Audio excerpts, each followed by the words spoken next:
Dhaneswara means master of. So it's my given name by my spiritual master. And that was well before I had any idea about economics. I have a master's degree in engineering, so economics was not at all on my brain way back then. Anyway, I've been involved in community development for probably 30 years.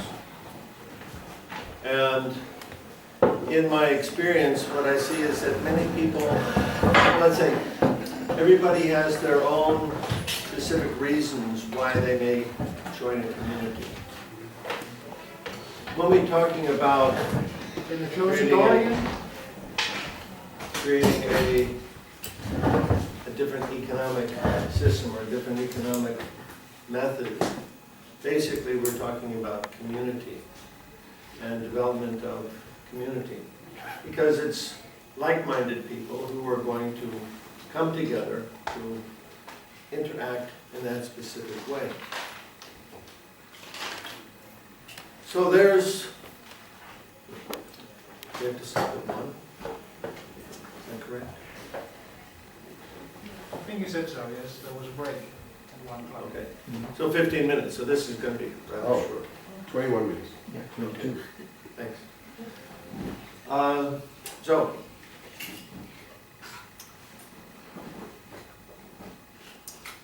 as I mentioned earlier, a culture is possible only because all of us carry around the same idea of it in our heads. And the first step then in creating a community of any sort is to get everybody on the same page with how the community is going to function. And particularly when we're talking about gift economy, then many questions come up. Many questions, or let's say,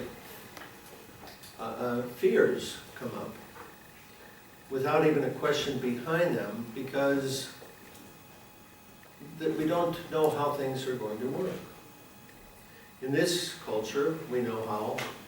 How am I going to deal with a health problem? How am I going to deal with the education of my children? How am I going to do anything? We have a system. We know how that system works.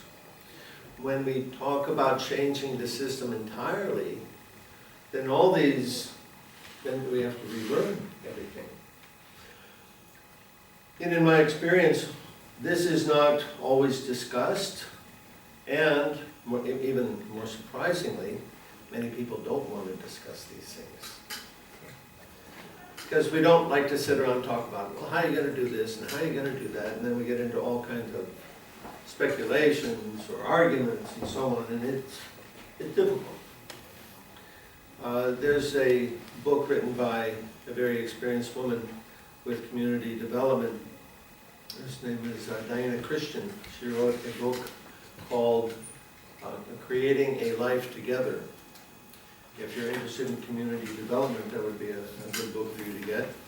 You can get it as an e-book or paperback. And she goes through the development of communities and explains that the first thing that you have to establish in order to have a successful community is an ideology. You have to articulate what it is that you want to accomplish together. So, in creating, say, a gift economy or an economics of compassion, then what is that going to look like? How is that going to function? How do each of us find our role in that, and how do we interact with the others? So somebody's got to basically put some concepts to that and provide some answers. Not that they have to have all the answers, but at least if they give some, let's say, organizational structure, it makes everything a lot easier for others to come later.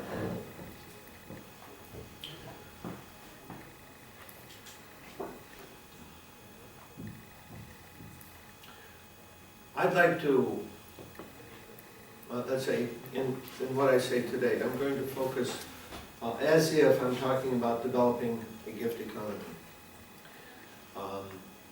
And we can say, okay, that's an economics of compassion. But basically, that's where I'm going. That's the end game, as far as I'm concerned, because if you have a gift economy, you can't really have the economic problems that you have today. You'd have other kind of problems, perhaps, at least until it becomes established. But a lot of these problems that we experience in the global economy, you wouldn't have them.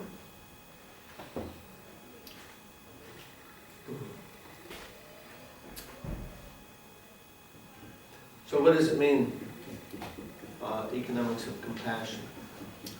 Perhaps we can work from the other side of our current economic model, in which we find ourselves alienated and isolated from each other. Yesterday, Charles spoke a bit about a gift economy, and he talked about people actually caring for each other, taking care of each other, nurturing each other. What we find in subsistence economies, for example, one of my friends, he lived for some years in a village in Bangladesh. And it's a very different culture than our Western culture. And in that experience, what he found was that nobody was alone, that everybody was always cared for. They were always had what they needed to survive, albeit in Bangladesh in early 70s, that wasn't much. Probably even today in Bangladesh village, it's not much. But it's what they needed. They had what they needed. And what they had was what we don't have today, which is relationships, time for each other. We have a feeling of security, both emotional security and social security. And so when he writes about that, or rather when I was reading his writing about that, I was immediately contrasting with our Western experience, in which one of the main problems today is that we're isolated. We feel alienated, even in a group of large people, say perhaps here in the next room. So many young men and women there. They're together, but they're still alone. Or you can go to a sporting event. Tens of thousands of people are there, but you can still be very lonely in that situation. So what is it that makes us alone? And I contend that it's our economic practices that alienate us from each other. And particularly the way we think about our economics. For example, each of us has a bank account.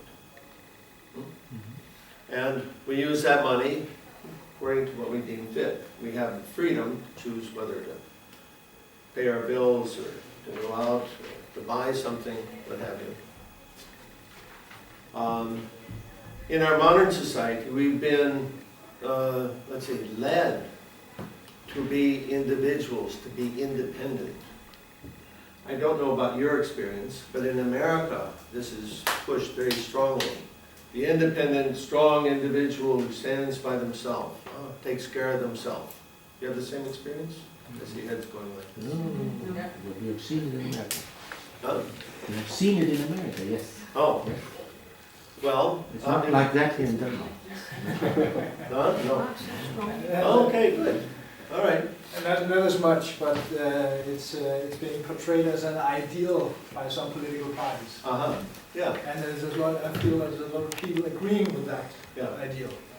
In my book, I trace out the history of the development, or rather the change of culture along with the change of economics. And what happens, actually the powers that be, say 500 or 600 years ago, when they created the idea of the consumer economy, they wanted to specifically to separate people so that the people didn't depend on each other. They specifically wanted to insert the state or the government in between personal relationships so that we had to depend on this impersonal government instead of taking care of each other. This was an important aspect for them to create the kind of world that they had in mind. Is that a question? Yeah, it's a comment rather. I just wanted to say, I think that here in Denmark, it's even worse than in the US in relation to depending on the state, because people here, no offense to Danish people, but they're not as friendly. I'm Canadian, they're not as friendly and helpful opening doors, I find in my experience. And I think that's because the state has so much money that they give to the citizens, the welfare state, that they just depend on the state to take care of them as opposed to each other taking care of them, which is a lot. You don't have as much stability in the US, so you still have to take care of each other more there. Okay, interesting. Yeah, this is my first time to your country, so I don't know too much about it, but I understand that there is a very strong welfare state, that everybody has the money that they need, right, to survive. Do you have homeless people here? Yeah. Not many, but a few. Why do you have homeless people if... They either want to be, they choose it. Uh-huh. There are certain holes in the rules and regulation which they can fall through. It's not often, but it's possible. Okay. You need an address for welfare. Uh-huh. You need an address. The Yes, there are some countryside, conditions, and some people just don't comply with them, so they fall out. Okay. But it's not many. But it's still a problem. It's an increasing problem. Okay. in the winter Everywhere. time. Yeah, that's pretty severe. Now, here's the point, is that previously, if we go back, say 500 years, maybe 600 years in this part of the world, of course there was a different kind of society, the feudal society perhaps, was still going on. In that culture, everybody had their place, they had their role. And they were expected to perform their role, and in return, they were maintained. So this is generally by a noble or some royalty of some kind. And sometimes, of course, the royalty, they would press the peasants for too hard, and that there would be a revolt. And the king or the noble, they'd pay with their life sometimes. And so what happened was they wanted to separate, they wanted to be able to take the labor of the people and not put themselves at risk. They wanted to separate their responsibility from the profit. And that's a system that we have today, capitalism. Right? The owners of capital, they're enjoying the profit of the organization. Nobody knows who they are, practically speaking. And so they can run the corporation however they want, and nobody can go to them and say, it's your fault, change it. Huh? Or they'll go to perhaps to the chief executive officer and blame him, but he's actually following the instructions of the board of directors, generally. So, in those earlier cultures, we had a different situation. There's a trade-off. There's freedom on one hand, and on the other hand, there's social security or social commitment. And what we've done is we've given up one for the other. And we can even take this on another level. I'll give you an example. Just two men, or a man and a woman, they decide they're going to get married. Okay. They combine into a marriage union, and they agree to restrict themselves, to give up their freedom so that they can have emotional security in that relationship. So you can't have both. You can't have, on one hand, the security and the freedom. People try, but generally it doesn't work out. I'm told from some that in France, for example, today, that it's not unusual for a married couple that he will have his lover and she will have her lover.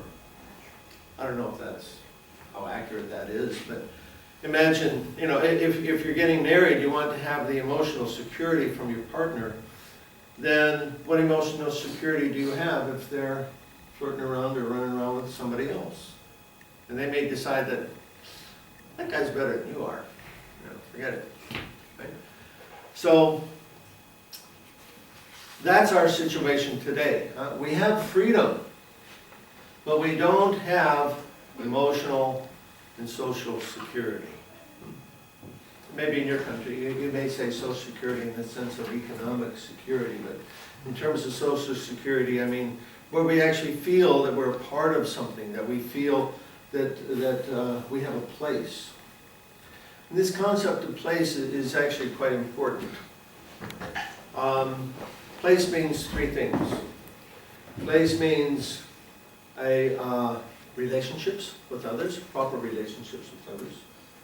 Place means proper work activity, work according to my nature. But if I have work that I like to do, something that I really like, that really turns my crank, it's not even like work, then I'm in the proper place. And then third thing for place means a place for taking care of the physical body. So in, let's say, the proper design of culture should give us a place in every respect. We should have place to maintain the body. We should have an opportunity to do work that is according to our nature, that we can contribute to others and that they appreciate. If I'm making art money, for example, nobody appreciates my art, it's hard to say that I've got a place. We want to make a contribution that others appreciate. So we have to have that, and then we have to have proper relationships. And this is another thing that's more or less breaking down in our Western culture as, let's say, the respect that's afforded to different people at different stages of life. Used to be, when I was a child, we were trained that when you spoke to an adult, you would say, yes, ma'am, yes, sir. When I was a small child. Do we have that anymore today? No, actually, No. Yeah. Yes. Sorry, there was a mix-up with the scheduling of the rooms. So they need this room. So we have arranged that you guys, I'm really sorry, you have to move to that room in about 10 minutes. But Okay, well, we're gonna break in 10 minutes anyway, right? That's up to you, but you, they're gonna kick us Wasn't out. it the schedule, we were supposed to stop at 1? Yeah, 1:15. 1:15. Yeah. So at 1:15 we'll stop here and then we'll relocate in the next session. You're gonna have to move now in 10 minutes. Yeah. Well, 10 minutes is almost 1:15. But the people are not going to wait for us to leave. Anyway, it's up to you, but the people in the cafe, they want this. You On the guys- cafe people, Yeah. they want to occupy this room. Anyway, so now you know. And this room in here is free. So we can go in there now, that you have... In about It's 5 minutes. Is it open now? No, in about 5 minutes. We've already been interrupted, we can just go now, but now we have to, in 5 minutes. Okay. We're still on. Where was it?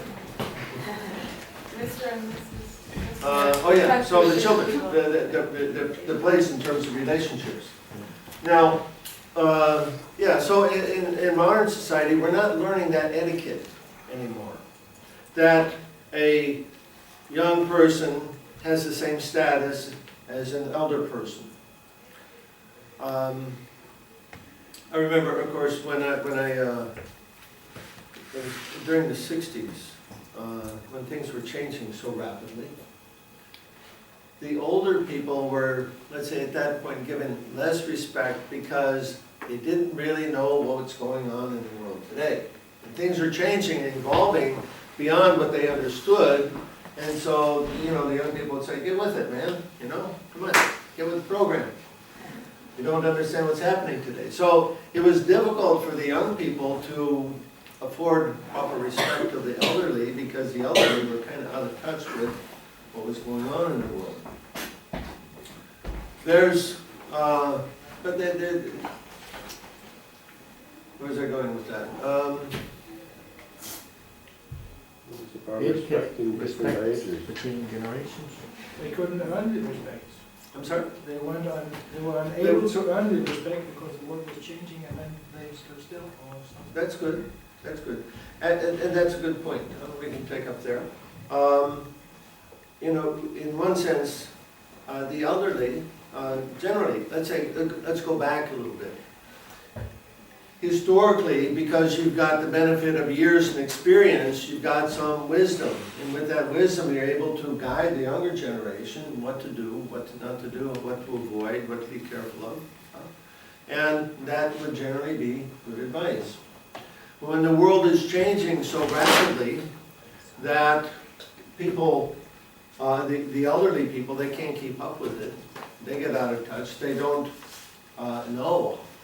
Because they don't know what's going on, it's hard for them to say what to do, what not to do. And so therefore they're losing their position. This goes on, let's say, on a material level. But there's still, let's say, if we go back even further in time, to the time when there was the indigenous cultures around the world. Generally, most of these indigenous cultures, they were founded on a spiritual ideology. If you look at, for example, the Incas,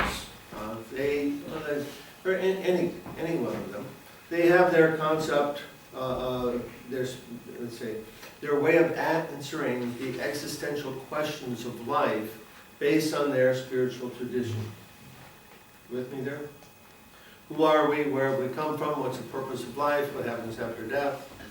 These existential questions are extremely important for our culture because they give us a foundation, a framework from which to see and understand and interact with the world.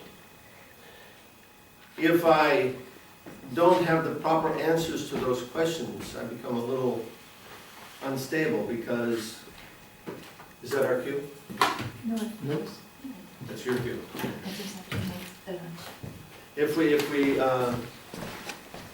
we don't have a proper answer, or let's say if we don't have an answer to those questions, then we're like freewheeling in space. Who was it that said that God is dead? Nietzsche. Nietzsche. Right. If you read that piece, what was it called? The Madman. Anybody read The Madman? You should read that sometime. Huh? Chinese one? No? The Chinese one? No. Nietzsche, he wrote this piece called The Madman, and it's in that piece that he wrote that God is dead.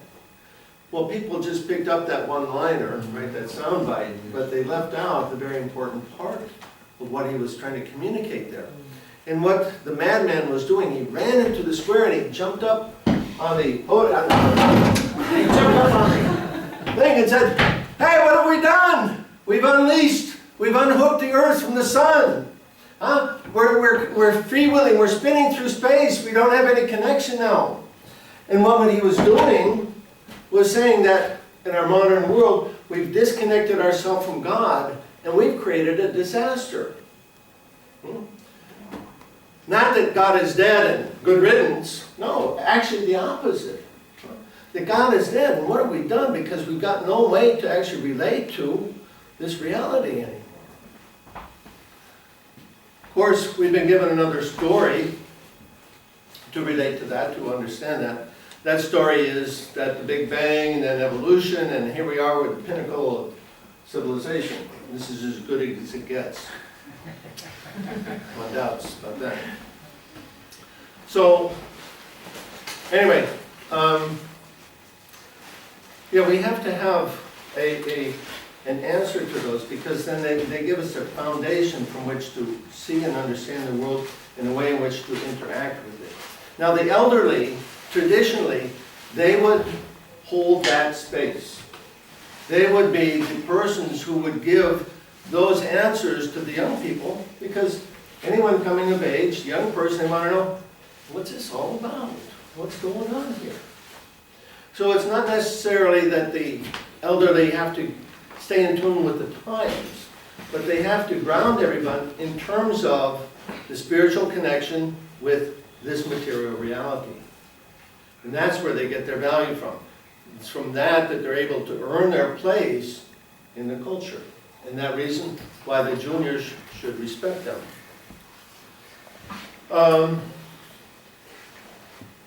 Let's just stop here for any questions or a little bit of discussion before we have to leave. Anyone? Yeah. So, I think, well, what I get of inspiration from hearing you talk now is that we are talking about how to deal with agreed realities and how to agree upon a new kind of reality with inspiration from some of the old cultures. Mm-hmm. I don't know if this is kind of a place to start, to try to work a bit on how to change an agreed reality. Is this what you are getting at? Yeah, thank you. It's good that we're all on the same page with this. I'm starting with this because, as I mentioned, if we, changing economics means to change the culture. Change the culture means that we have to have a similar understanding of it, okay? What I'm trying to do here is point out the necessary things that need to be grasped by everybody in order to make that change successfully. Okay? Any other questions on that point? It's a very important point. Or any other questions at all then? I have a question, but I don't know if maybe you have told it before I came, but It's okay. it was about this parent and the elder, respect of the elder, because in Denmark people they don't have respect for the elder at all. And because even though they're not in touch with time and technology, they still have knowledge of life. Mm-hmm. So how can we get the young people to understand that knowledge of life it's very important to talk with older people, because here in Denmark, actually the children go to kindergarten and they don't get touch with the family at all, and then they just see the old people, oh, they're just old and they don't know anything. And I said to them, listen, the old people, these are the people you have to listen to, because they have been here on the earth so long time and you haven't. And they built this place that you're living Exactly. So you need to listen to them, but then say, oh no, and what can we do to change that? You have to give your example. Mm. Of course, in a modern city like this, there's people from all over and everything's always changing, so the circumstances are very difficult. If we were going to create a gift economy, it's going to be a nucleus of people who are acting together. And that nucleus, they have to understand, let's say they have to share the culture of that. And then they give their example. From their example, other people can see, oh, look what those people are doing. You know, none of them ever gets poor. None of them ever has to worry about whatever. Then, anyway, by your example, yes, and then gradually it may spread. That's I think we need to move. What? I think we need to move. Is it ready? No, it's more before it becomes burning. It starts burning. I'm sorry? It's because you want us to move now. I think we supposed to move and. Okay, maybe somebody can go see if that room is free, or find out where it is. Thank you, Bill. You mean the other room, where the other workshop was? Wherever we're supposed to go, we're Yeah, supposed to they relocate. finished.